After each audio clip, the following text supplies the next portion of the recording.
Në fakt kanë qenë vendimet më të tmerrshme që mund të merreshin gjatë opozicës, që u morën gjatë opozicës 2013-2021, e pabesueshme, gati se mund të merren të tilla vendime.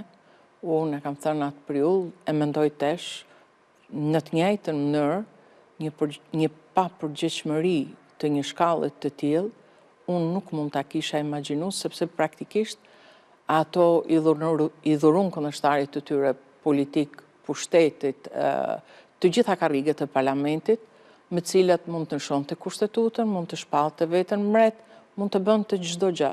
Dhe vërteta është se edhe në 21-shin, pikërisht në një mënyrë tjetër të heshtur, lejuan përsëri që kryeministri aktual të ndryshonte kushtetutën për një çështje themelore që është në zgjedhjet krye 4 vitësh, që është mos lejimi i koalicioneve. Dhe sigurisht ato vendime shumë të papërgjegjshme kanë pas një kosto të madhe, jo thjesht për Partinë Demokratike, por kanë një kosto shumë të madhe për vendin, sepse një vend që s'ka opozitë nuk është me pluralist.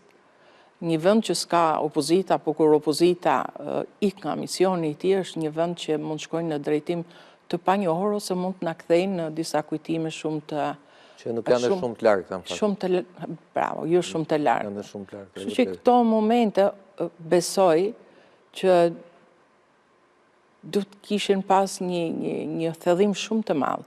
Dhe është e vërtetë që unë kam bërë një betejë kundër atij që ishte kryetari i partisë në atë periudhë, por sigurisht nuk mund të mos kisha parasysh se ai vetëm nuk mund t'i bënte këto gjëra nëse nuk do gjente korin e okejve të atyre që e rrethonin. Ndaj dhe kjo ka qenë një sfidë tjetër e opozicës gjatë kësaj periudhe për të rigjetur veten. Edhe pastaj periudha 4 viteve të fundit ka qenë edhe më e vështirë dhe kësaj me sfida shumë të vështira në fakt për të përballuar.